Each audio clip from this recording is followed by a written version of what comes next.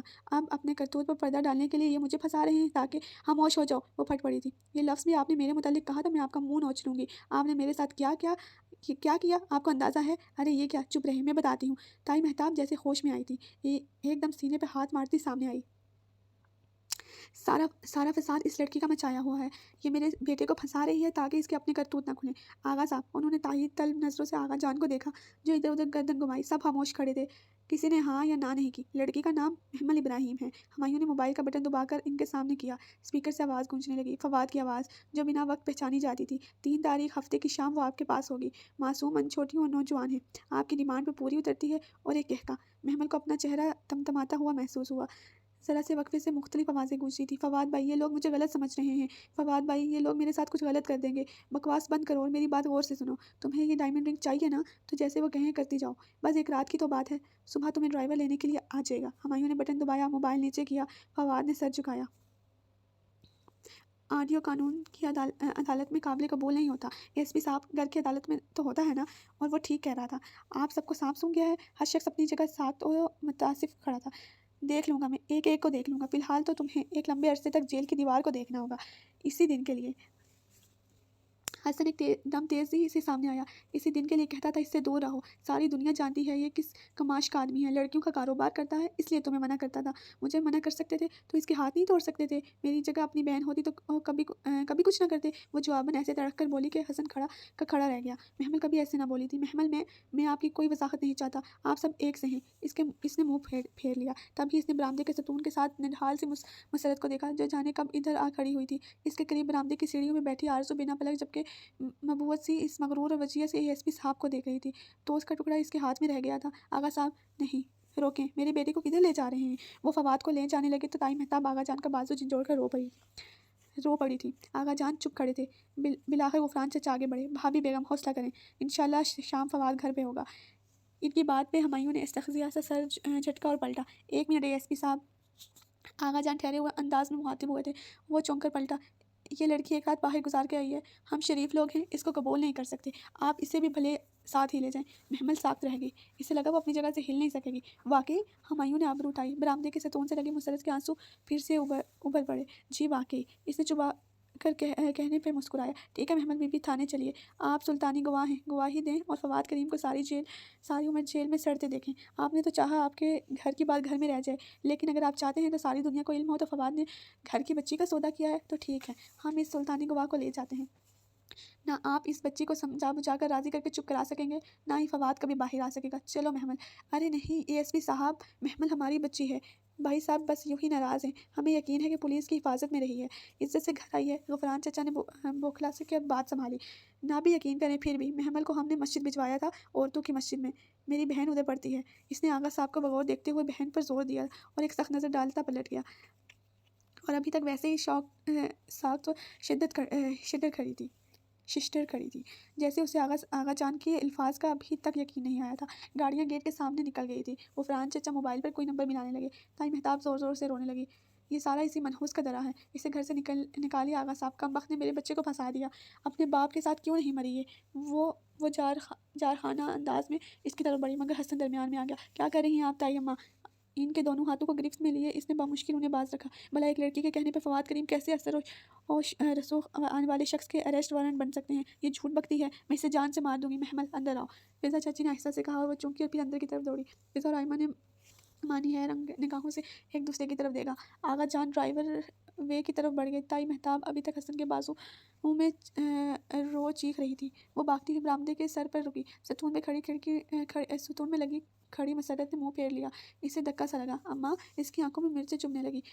اے محمل، آرزو نے اس کے کندھے پر ہاتھ رکھا تو وہ ذرا سے جھکی۔ یہ ہینڈسم آفیسر کون تھے؟ یہ ہمایوں تھا، ہمایوں داؤد۔ ہوں، نائس نیم۔ کدھر رہتا ہے؟ جہنم میں۔ ایڈریس چاہیے؟ وہ زہر ہنت ہوئی تو آرزو نے برا سا منہ بنایا۔ محمل اس کا ہاتھ جھٹک کر ایک شکوہ کناں نگاہ ماں پہ ڈالتے اندر بھاگ گئی۔ ہمایوں داؤد؟ آرزو زیر لب مسکرائی تو اور پھر ٹوسٹ کھانے لگی۔